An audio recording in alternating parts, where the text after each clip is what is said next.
Hello, everybody. My name is Enamai Gaiver, a teacher, a trainer, and a life coach. You're welcome back to Lit Up Coaching. Today, I would like to talk to you about what is your accept. What is your accept? Now, irrespective of whatever is going on around you or whatever situation you find yourself in, I would like to tell you today that you have something in your hands. That is your accept. Irrespective of the situations of things right now, there is always that something in your hand. But the fact of the matter is that most people do not recognize that something. Most people do not get to see that accept. This is the reason why some are successful and some don't become successful. One of the reasons. Because if you are not able to recognize the opportunity that is around you or the opportunity that you have presently in your hand, you might lose it or you might not properly utilize it. So, today I want to remind you that there is something in your hand that God has placed in your hand that the world is waiting for. There is that potential that is in you that the world is waiting for its manifestation. There's a part of the Bible I like so much that says that the world is waiting for the manifestation of the sons of God. So as a child of God, there's something you have in you that the world is waiting for. Now you ask me, how do I know this? I would give one or two or three examples from the Bible to explain what I mean by your accept. Now, in the story of Moses, when Moses was stuck between the Red Sea and the Israelites and the children of Israel, they were between the Red Sea and the Egyptians behind them, Moses said to God, "What can I do? What do I need to do?" And God told him, "What do you have in your hand?" Now, before this point, Moses had used this rod to perform some miracles, but at this time, he had forgotten that he still had that rod in his hand. And God said, "Stretch forth your hand to the Red Sea." And the moment he stretched forth his hand, what happened? The Red Sea parted. Now, if you remember the story of the burning bush, when Moses encountered God in the burning bush story, God asked him at that time, "What do you have in your hand?" He said, "Except I have nothing except this rod." And God said, "Drop it on the ground." And what did it turn into? A snake. Now, when Moses met with the Egyptian magicians, this same stake was transformed and was used to perform a miracle whereby the snakes of the Egyptians were swallowed. Now, what I'm trying to bring out is, number one, Moses trusted God, and when God told him to use that rod, he did not doubt him.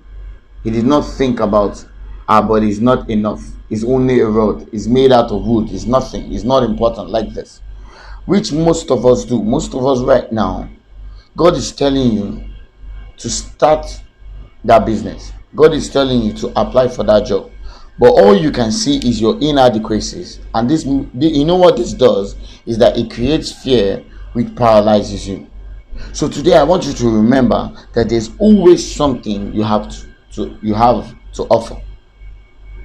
Because Moses was willing to let go of this rod to be used by God, he used this rod to part the Red Sea. He used this rod to in his fight against the magicians of Egypt. He used this rod to strike the rock and get water from in the desert.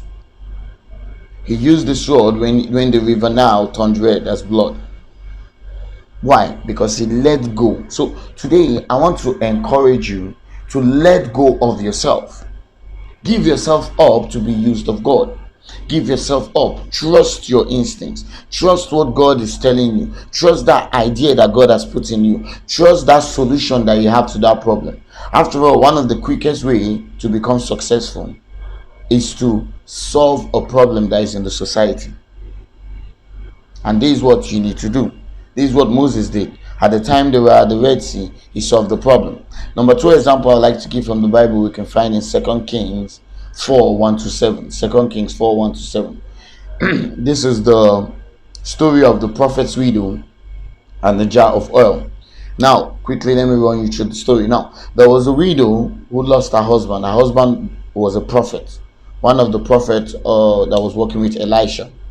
And she lost her husband, and the husband actually had a lot of debt before he died.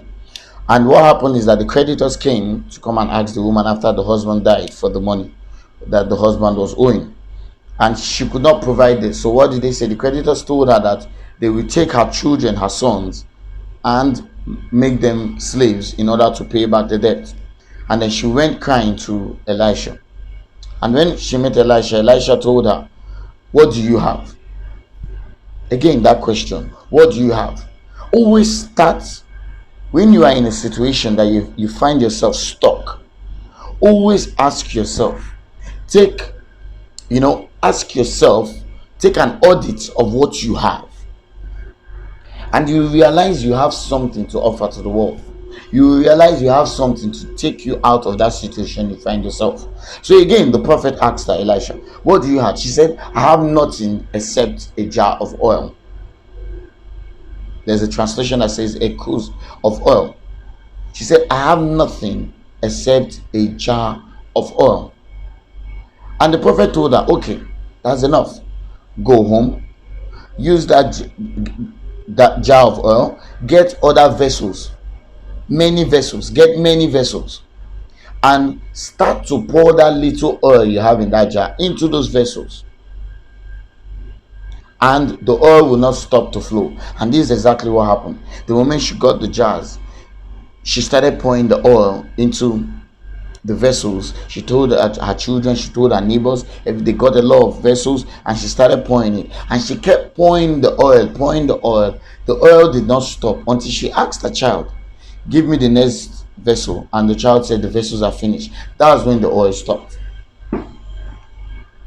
Some lessons to learn from here. There are a lot of lessons, but just some, I'll mention some. Number one is that it is that thing that you accept that you have in your hand, that little that you think is nothing, that God starts to work on.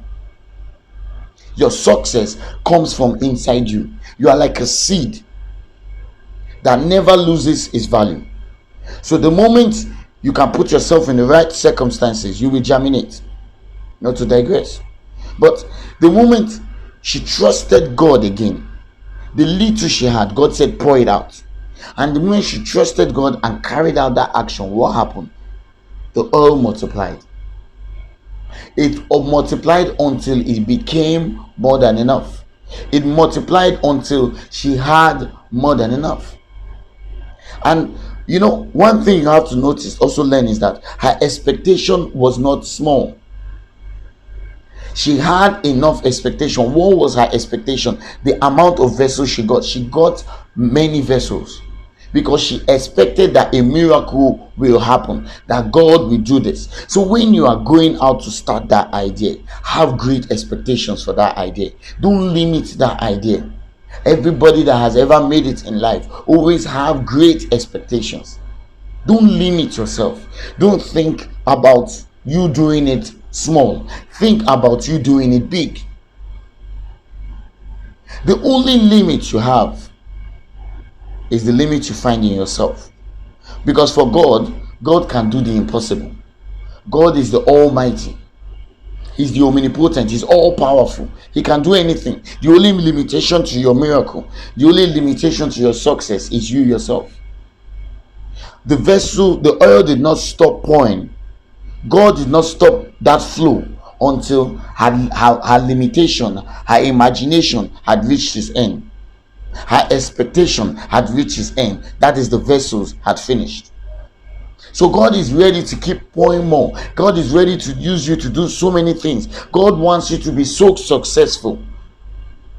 But the only limitation is your own expectation, your own imagination, your own amount of vessels that you get. Invest big and don't be afraid. People that take great risk always get great rewards.